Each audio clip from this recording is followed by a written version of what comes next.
Want to hear people chanting for the DVD pull during the show. That's what I want, Moose. I mean, you can tell us your favorite one. How's that? And that's it. We'll limit it to one DVD discussion. And then I'm pulling the plug. How does one pick a favorite? Do you have a favorite child? Some days.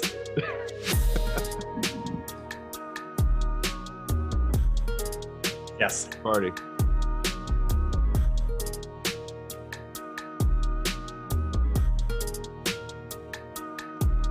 What's up, everybody? Thanks for being with us. This is the Jock Market NBA Show. Adam Kaufman, Geoff Ulrich, joining me as he always does, the same time every single Wednesday afternoon, at least Eastern time. I mean, for him, it's late morning. The guy is still waking up, getting his thoughts together. But don't worry.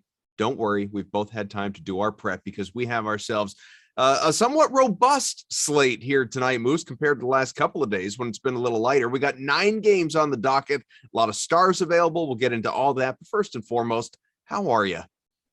I'm doing terrific, man. Weather's finally warming up where I live. So I've been outside like 2 days in a row, which is a big plus. And ready to talk a little NBA. Got a bunch of sports going on. NHL, PGA's back. So I'm hopped up. I'm ready to go, man. Not to mention football playoffs right around the corner here, exactly. A couple days away. So that'll be a good time. But yeah, all right. So like we always talk about, Jock Market, it's different from a typical DFS show, obviously, where you lock things in at the time that games begin. And sort of you wait, you hope for the best. Jock Market, it's like the stock market, as we talk about every single week, Geoff. You can invest $1 up to $25 on a guy, get shares of somebody who you believe is in an advantageous spot, be it now in the middle of the day as injury reports and injury news is coming out, or obviously right on into a game actually happening in second quarter. This guy's hot. I got to get a piece of him if he's going to continue to go off after so-and-so got ruled out with an injury partway through the game. All sorts of stuff like that, things that should be on your mind, obviously. And we do have some projected very high scoring games ahead of us tonight. We've also got some key injury news. We've got guys that we're just plain waiting on because they're game time decisions, which is always aggravating. Some we know are going to play because they're always game time decisions, like a LeBron James, for instance, and others are legitimate question marks that we will have time, obviously, to get into here. We're here with you for the better part of a half hour. So, Moose, some of the top options available. I always tend to begin the shows this way with you, just running down some of the key guys that people could invest in tonight. Among them, of course, LeBron James, who I mentioned, DeJounte Murray, who's coming off something of a dud when he was very, very chalky for people a couple of days ago. He's in a good spot tonight against Houston. You have Joel Embiid, you have Trae Young, you have Kevin Durant, Luka Doncic. James Harden is questionable at the moment, although obviously projected to do very well if he's out there. Same deal for Kyrie Irving, by the way. Russell Westbrook, Domantas Sabonis, LaMelo Ball, DeMar DeRozan, Donovan Mitchell. There are a lot of big names that are available. However, Geoff, a lot of the time I come out of that and I say, yeah, but it feels like kind of a day that you want to pay down. None of these guys are in great spots. Well, not the case tonight. Again, Murray, who I mentioned, really good spot against Houston. LaMelo Ball, DeMar DeRozan, they're both in really good spots as well in their matchups. Do you have a favorite stud tonight? Yeah, I mean, I'm just looking through our projections here on Awesemo, and definitely go check those out. I mean, there's obviously a pretty big slate and a lot of guys we can pay up for here. But to me, I mean, like just looking at the games, I mean, I kind of like the spot for Joel Embiid. I mean, just paying up for him. Very, very consistent Jock Market performer over the last little bit for Embiid too. I mean, you just look at his performance, 3 out of the last 4, 40 or better ROI return. So he's been cranking out the top performances. And I mean, he's top 5 finishes now. And actually 6 of his last 7 starts. So, sometimes when you get a player up this high, like a 5th place finish isn't really even doing it for you. But at the same time, like Embiid's floor is pretty ridiculous right now. And I think that if I'm paying up for a player, it's probably going to be him. We also have some potentially like helpful injury news with like Tobias Harris being a game time decision. It's just going to lead to obviously more usage for Embiid. And then obviously you look at this game. I mean, 76ers at home. It's got a big total attached. They have a really big implied team total, actually one of the best on the slate. I like this spot a lot. And it probably comes down to between like him and LeBron. And I get it, like, paying up for LeBron is fine, but I think there's going to be a big enough spread between the two, just in terms of what you're paying per share on Jock Market. And with all these other studs, like it feels like Embiid could even just go a little bit under the radar tonight. Maybe a player you pick up, maybe if you pick up like shares of Embiid in game, like if he just starts a little bit slow, but I think you're going to get enough of a discount off of LeBron James, who's like legitimately going to need like a top 4 finish tonight just to break even, that I think Embiid is a really attractive starting point. Let's keep going with that Philadelphia game. You got a couple of surging teams. Obviously, the Sixers, they've won their last 7, one of the top teams in the East. The Hornets on the other side, they have won their last 3. This is one of the games that begins at 7 o'clock Eastern. So as we sit a little shy of 6 hours away from lineups locking for any DFS contest, daily contest that people are playing out there. Of course, again, that doesn't apply here with Jock Market. So Kelly Oubre, he's the only guy out at the moment that we know about, period, for Charlotte. But for Philly, you mentioned it, Tobias Harris, game time decision. Seth Curry, game time decision. Shake Milton is the only guy who has been ruled out for Philadelphia. So as you look at the Sixers, I know obviously you're high on Joel Embiid. It makes sense. I get it. It's a good spot.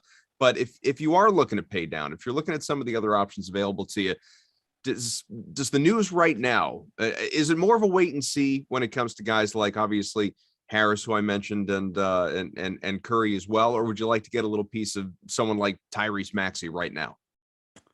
Yeah, I mean, if you're getting a piece of, like, if you're bidding on like Tyrese Maxey without the guaranteed news of Seth Curry, essentially, being out, and even to an extent Tobias Harris, because Tobias Harris does, when he's on the floor, like the usage rate for the other players will certainly go down, especially for a player like Maxey.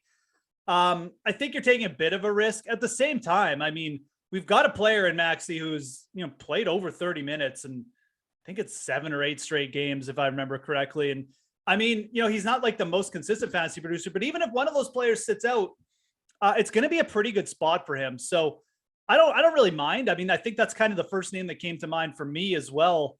I'm not really sure if I'd go any deeper on the Philadelphia roster right now. I mean, you really need to make sure, like if you're taking a shot with, say, I don't know, Danny Green, like you need to make sure like Seth Curry was out or something like that. So yeah, I think Maxey is fine. I think it's still a very good spot. Like I said, I mean, the 76ers have a good implied team total. There's other potential values out there too, but you could definitely go a little bit deeper on this Philadelphia side.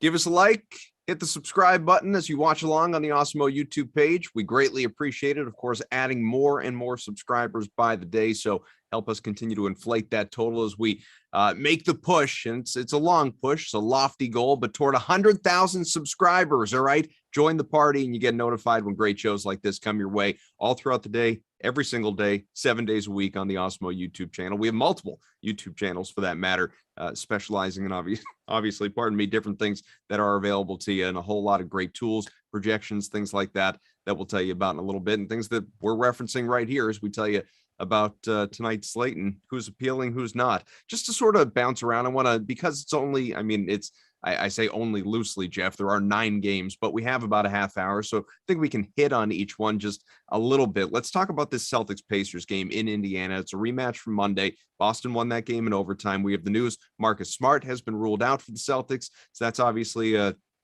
key absence in terms of a rotational guy that's obviously often out there as a starting point guard, opens up opportunity for the C's, so we can get into that. For Indiana, it's questions. Brogdon is a game time decision. Karis LeVert, who had dealt with COVID, game time decision. You have Duarte, you have Goga, who we like to talk about. These guys, game time decisions as well. The only guys, and they've been out for a little while that we know about that are not going to play definitively are the TJs, Warren and McConnell. So what's your approach here, especially for Indiana, with someone who is a bigger contributor like Brogdon, who may or may not play as we sit here now? Yeah, I mean, there could be. I think this is like the time where you almost, you probably want to wait on the news, because I think this is a good spot if LeVert or Brogdon play. And like ideally we get one of them out and one of them plays, and then you just hop on the guy that's going to play.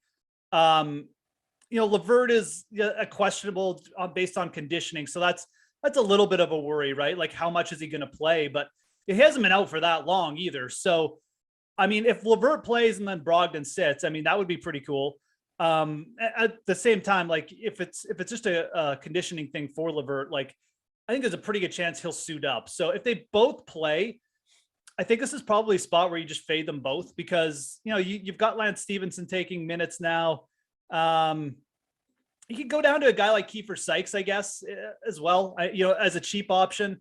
The minutes have certainly been there. If one of those guys sits, specifically Brogdon, I think that would really help Sykes's potential. But I think this is more a spot for Indy where you probably just want to load up on one of the bigger names, like a Miles Turner or a Sabonis. I'm not like super interested in their value spots. I'm not even necessarily super interested in their studs, to be honest. I think there's potentially a little bit better spots, but Sabonis has probably got is the most interesting target here. I mean, I think he's the guy we can trust. I'm just, with all these names potentially back in the mix, like let's just say LeVert and Brogdon both play, I think it just takes down everybody else a notch. And then we just don't even know how much like a LeVert will play with conditioning. So I think Sabonis is okay.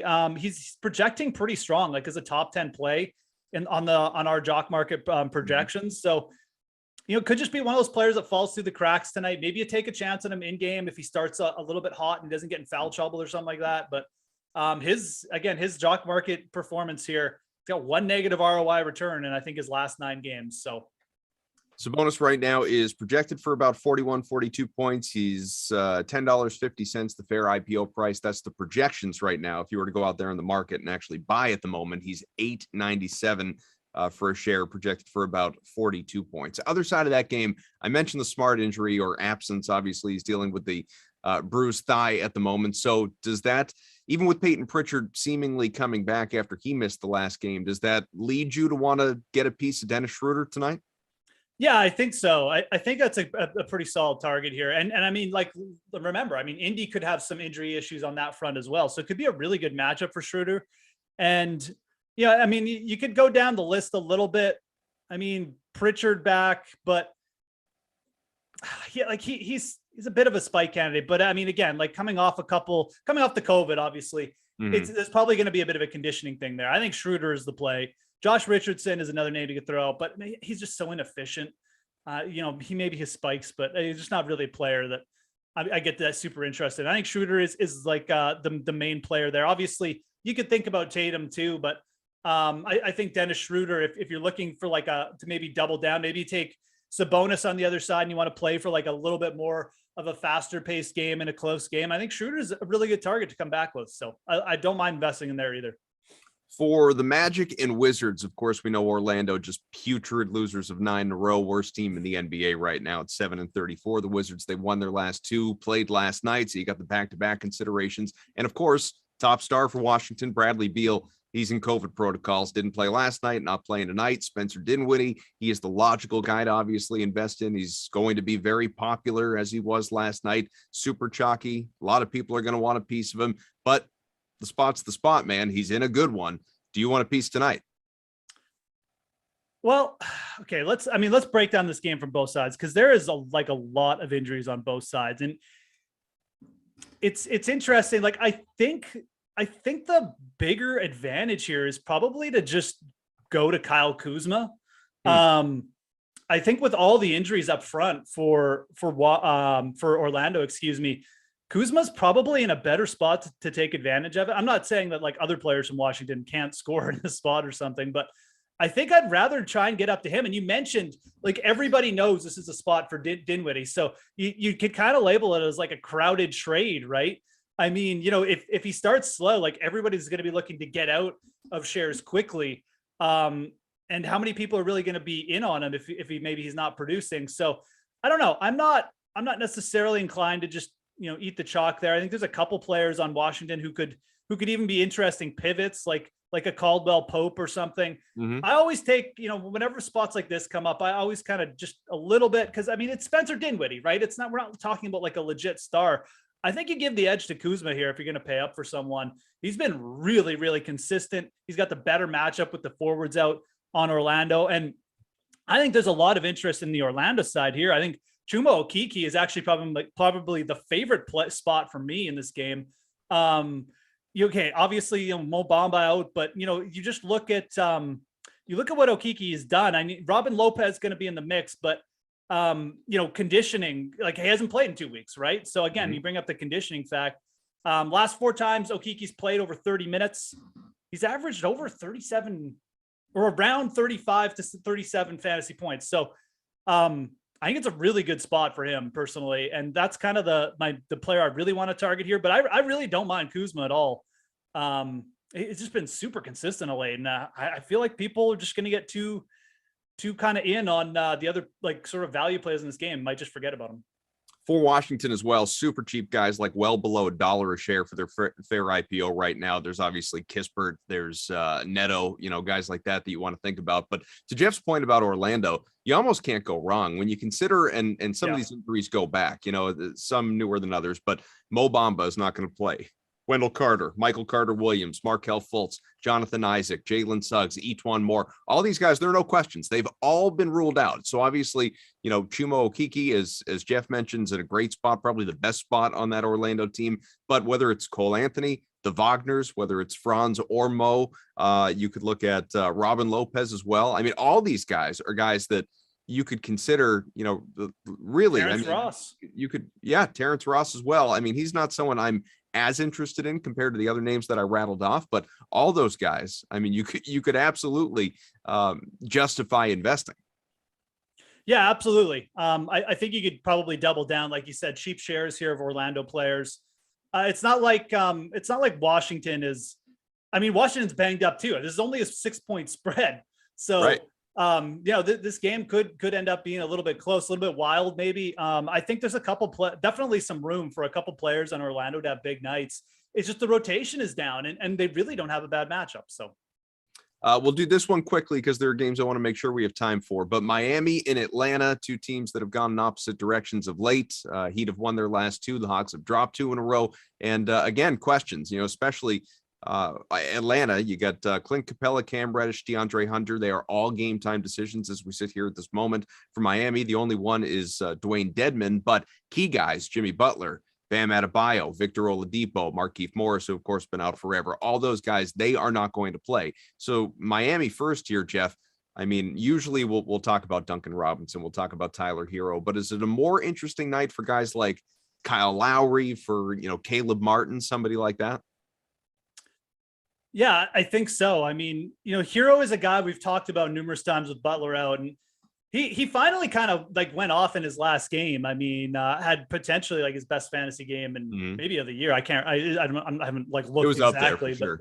Yeah, it's up there, right? So we could see some momentum continuing. Absolutely. I mean, Atlanta, obviously, playing a pretty fast pace, and this game has a really close point spread as well, with a really good over under attached to it. So I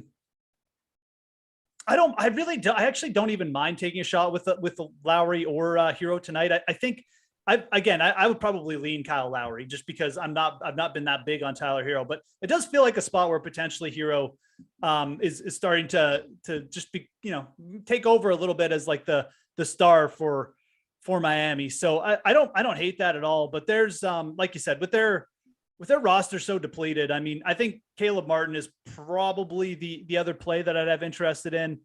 PJ Tucker's still out there, a guy I don't mind taking a shot with, but it's probably between those two. Duncan Robinson, I don't really have like a favorite value here. And the problem with Miami is all these guys kind of get similar usage. So you kind of go with the player, this is one of a spot where you kind of got to take advantage of the Jock Market format.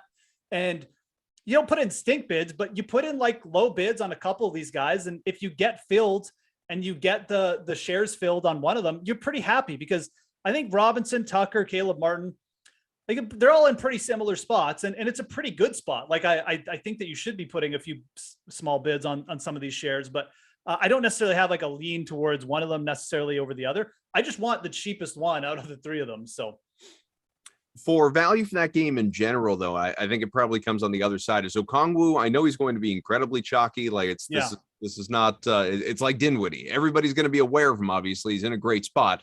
But is that just a guy that, what the heck, join the field? Yeah, I'm not as, again, it's another one of those spots where like I kind of question what his upside was. I know we just talked about in the last game with Orlando and oh my God, I've already forgotten his name, but Okongwu, not Okongwu. The Atlanta Miami game? No, the Orlando Washington game. Oh, Okiki, sorry. Yeah. Like we just talked about him. He's in a similar spot. Listen, there's only so much we can be asked of.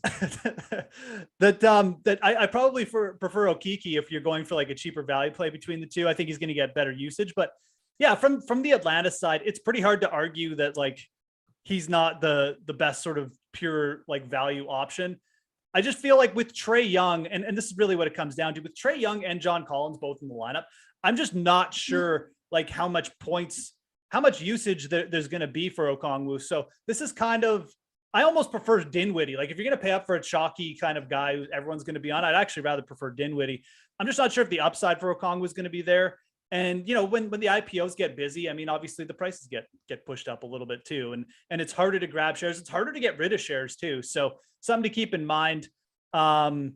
I think that, again, you could definitely think about paying up for like a Trae Young in this spot too. I think that's the other thing to consider. Very depleted Miami squad with a close point spread tonight. If everyone's just going to go and like go with the cheap guy here, maybe Trae Young will be able to be had at cheaper. I mean, our Awesemo projections, I think we have him in fourth. So pretty high up there. We actually have him like more bullish on him than his fair value right now on Jock Market. So I'm almost looking at this game more as a spot for Atlanta to just pay up for Trae Young than I would be to necessarily take like a value option. Young behind James, Embiid, and Durant, and sandwiched right around Luka, Harden, Sabonis as well. So obviously in good company. But this next game, We've got about 10 minutes to go. If anybody has any questions, thoughts, concerns, constructive criticisms, what the hell? Let us know what you're thinking. We want to hear from you. Rockets in San Antonio, two sliding teams. Spurs have dropped their last three. The Rockets, the worst team in the West in general, 11-31. But man, you could tell me your approach to Jock Market. If we were talking daily fantasy, I would tell you stack this game, okay? Because for Houston, of course, you have Şengün, who we like to talk all the time about. He's a game time decision along with Brooks for the Rockets. But for the Spurs, Derek White, Devin Vassell, Doug McDermott, Keldon Johnson, Zach Collins, they are all out, okay? We already told you what a good spot DeJounte Murray's in. But man, I mean, you can go up and down both these teams here, both these rosters. For Houston, it's a great spot for Christian Wood, obviously, Kevin Porter Jr., Jayshawn Tate, Jalen Green, Eric Gordon, all these guys. If you want Garrison Matthews, I'm not as intrigued by him tonight as the others, but still, you can certainly make the case. For San Antonio, it feels like the whole freaking roster: Murray, Podol, Walker, Primo, Bates Diop, Forbes, all these guys. Who do you want? Like, who is your priority tonight? Yeah, no. I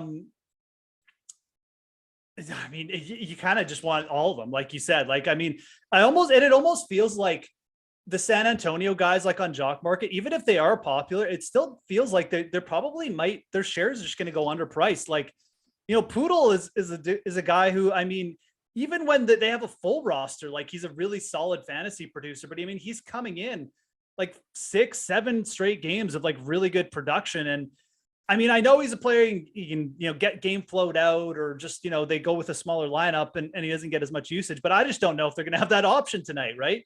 I think the one player that I'm the most into, it's Lonnie Walker. I know he's not like the most efficient fantasy producer, but you just look at all the names that are out and really the matchup too. Like, he's going to get usage there. I mean, obviously DeJounte Murray is going to suck up a lot of that stuff too. But, Walker is 35% usage rate, I believe, in his last one. I mean, he went like 5 for 19 or something like that, but he's going to get like probably at least 15 to 20 shots off.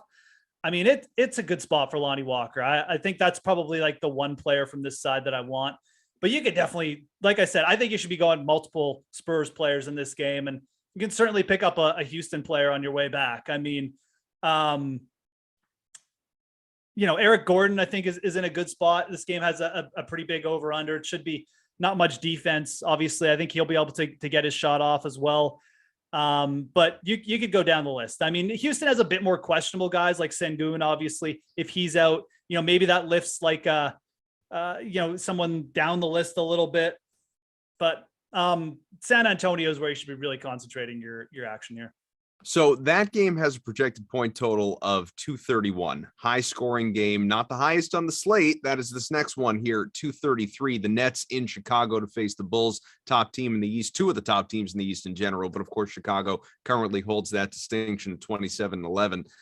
Nets have been a tremendous team on the road, by the way, at 14-4. And the advantage of playing in Chicago as opposed to Brooklyn is that Kyrie Irving is available for the Nets here for this game. Whether he plays or not, it's a wait and see. And there's a lot of just wait and see right now. Like, we know Kevin Durant is going to play, but Irving, James Harden, Claxton as well, these guys are game time decisions at the moment for Brooklyn. So it might cause you to hesitate, obviously, in where you want to invest and how much and all of that. But I just think this game, despite all the projected points, Geoff, and you can tell me if you disagree, obviously, this game, it sort of feels like the antithesis of what we just talked about with that last one with the Rockets and Spurs. In that one, it's like, I want to play everybody. I love this, both rosters, both teams. Let's go invest. Here's my wallet. Take my money. With this game right here, there's not a lot. There's really not a lot going on where I say, yeah, I got to have that guy. Like DeMar DeRozan, he's in a good spot. Probably that much better, obviously, if key guys are out for Brooklyn. But beyond that, there's no one to me that is this, I have to have shares of this guy. Yeah. This is a game where, again, like, you really got to think about the format and how you're investing. I agree. Like, I don't think this is a game where you necessarily set your max bid and you're like, okay, I'm getting shares of this guy no matter what. But you could throw out a couple like lower bids on Jock Market where, okay, if your price gets filled, that's great, because there's still there's obviously still scoring potential. Some guys are going to get some big totals here, and we've got really good fantasy producers, Levine, obviously Durant on the other side. But like you said, this game just doesn't have the same appeal because the usage isn't going to be as concentrated, obviously, with easy lineup decisions that we can see, or guys stepping into roles that they're not normally in. I mean, there's certainly some injury issues on both sides, and we have some questionable tags, but I kind of tend to agree. I mean, we have Kevin Durant ranked a little bit below where he is on Jock Market, but still as a top 3 play, actually pretty much very close to where he is. So, I mean, Durant's fine, but I don't really feel the need. Like I said, I already mentioned Embiid is kind of a guy I like to pay up for. I think I'd even rather pay up for Trae Young, just with the stuff going on with the Hawks. I think that Trae Young is in a spot where he's just, he's going to get, his usage should just be like towards his ceiling, whereas Durant, obviously, more in a spot where he's just going to be sharing the spotlight a little bit more. So, yeah, I don't really have like a strong take on anyone in this game either.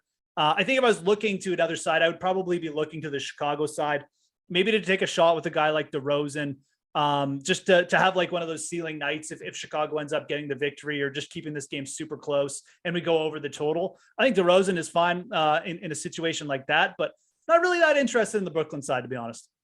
Lakers at the struggling Kings. That's another projected high-scoring game at 231, not unlike the last couple we were just talking about here, Geoff. And this will be the last game we talk about before we get out of here. I know we skipped over the Cavaliers-Jazz game, but frankly, it's not that fascinating. For this one, it's LeBron, really not. Yeah, it's just not. LeBron James game time decision. He's always a game time decision, so we expect him to be out there. Obviously, Russell Westbrook's going to play. Anthony Davis is not, so be mindful of that. Certainly, Kendrick Nunn is also out for Sacramento. Rashawn Holmes, Damian Jones, they're out. Tristan Thompson, a game time decision.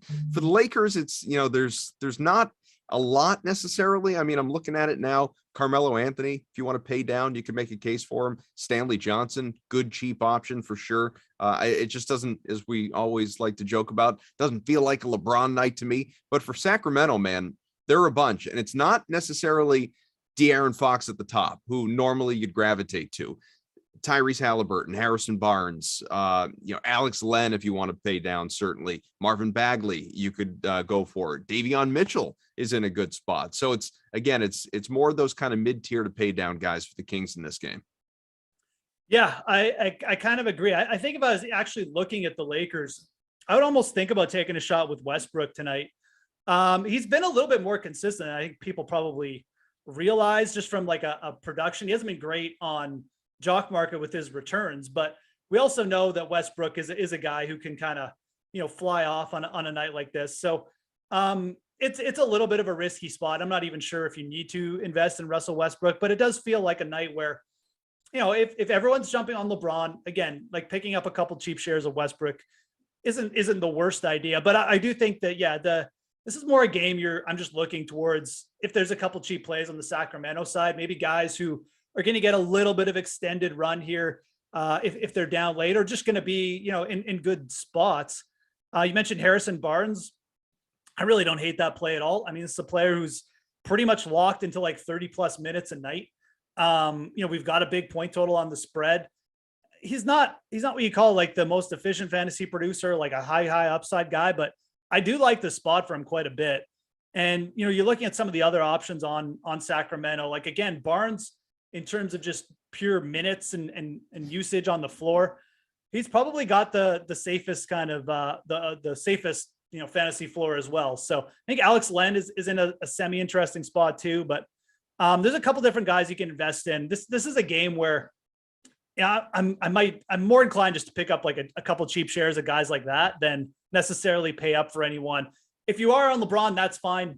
I don't think I'm not like concerned about it. It's just like I mentioned two guys in Trae Young and Joel Embiid, who I think get helped out more by their injury status and matchup than LeBron tonight, who, with outside of Davis is rostering a pretty healthy team right now. So want to remind you folks, our Awesemo Plus NBA Express weekly pass, it's not even $5 a week. It's $4.95, the best way to introduce yourself to Awesemo Plus NBA. Included access to our NBA DFS player and ownership rankings. Make sure you check those out. Lineup builder, big board player values, everything we have to offer for showdown, single game contests, everything that you want to check out, player projections, ownership projections, Jock Market projections, obviously all of it. So make sure you head over there. Check it out. Awesemo Plus NBA Express weekly pass, not even $5 as mentioned, $4.95 a week. Play a head-to-head with a buddy, get your money back, and then just check out those larger contests. See if you can really cash in, make some of that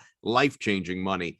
So stop guessing, start winning. Join Awesemo Plus today. We've got a few shows left here on the docket over the course of this busy day. I will be back with Greg Ehrenberg at 4 o'clock Eastern. So in a couple hours, we got the Yahoo NBA Wednesday Night Live show. So a lot of the stuff that we just talked about, but from a different perspective, Yahoo as opposed to Jock Market. You got the NBA Deeper Dive 5 to 6. It'll be Alex and Bearded Adam coming your way at 6 o'clock. NBA Live Before Lock until 7:30. Got a later slate, some of the later games tonight anyway, 6 to 7:30 again. It'll be Greg and Eric Lindquist. And then Eric coming on back with Ben, 8 to 9 for PGA Live Before Lock. So why not mix in a little bit of golf today as well? But we want to thank our producer, Mike, Awesemo himself, getting things going in the chat, interacting with the people. We see all you guys watching with us. We greatly appreciate you. Of course, Geoff Ulrich, who is just, he's patient with me, and I appreciate him. I am Adam Kaufman. I'll see you again in a couple hours. Moose, pleasure, man. See you guys. Thanks a lot.